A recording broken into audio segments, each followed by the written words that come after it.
1:01 हुआ था। लोकसभा की कार्रवाई चल रही थी और यकाएक दर्शक दीर्घा से 2 लोग सदन में कूद पड़े और कूद ही नहीं पड़े, जूते उतारकर सांसदों की बेंच पर, उनकी मेजों पर दौड़ लगाने लगे। उनके हाथों में कैन थे जिससे एक पीले रंग का धुआं निकल रहा था और उस धुएं ने सदन को धीरे धीरे भर दिया।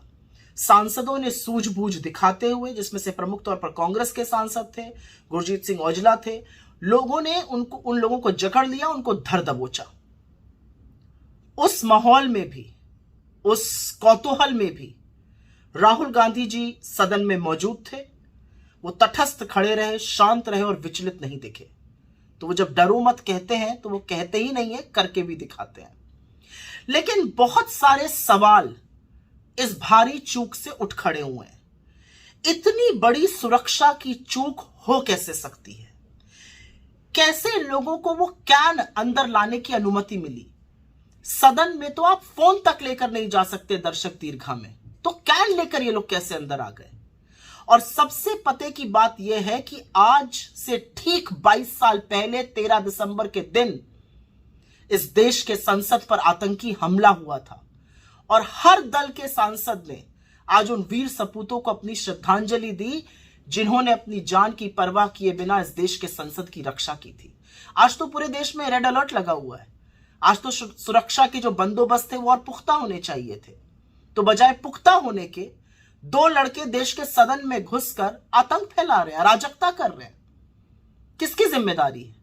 और उससे भी बड़े पते की बात यह है कि इनकी जो एंट्री हुई सदन के अंदर, उसका पास बनाने में और उस पास की सिफारिश और हस्ताक्षर किया भाजपा के मैसूर के सांसद श्री प्रताप सिम्हा जी ने।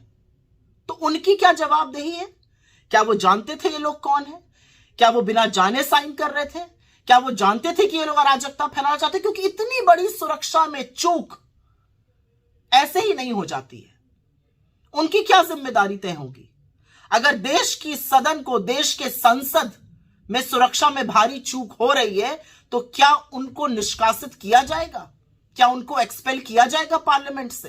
क्योंकि उनके हस्ताक्षर से, उनकी सिफारिश से ये सब लोग यहां पर आए थे। एक और बात है, जो लोग सरहद को सुरक्षित रखने का दंभ भरते हैं वो इस देश के सदन को तो सुरक्षित रख नहीं पा रहे हैं।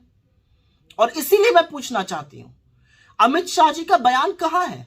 कहां है मोदी जी? और कुछ क्यों नहीं बोल रहे हैं आज इतनी बड़ी सुरक्षा की भारी चूक में?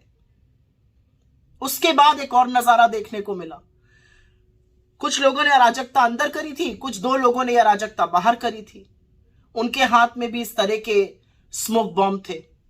उसको एक पत्रकार ने पकड़ लिया और फिर पत्रकारों का झुंड जो था वो एक दूसरे से जत्थम जुत्था लड़ने लगा कि ये उनको दिखाया जाए।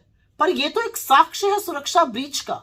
It is an evidence for the security breach. तो ये कैसे लोगों के हाथ में है? मेरा अपना मानना है कि इतनी बड़ी, इतनी भारी सुरक्षा में जो चूक हुई है उसकी जिम्मेवारी तय होनी चाहिए और इस देश के प्रधानमंत्री को सदन में आकर इस पर बयान देना चाहिए।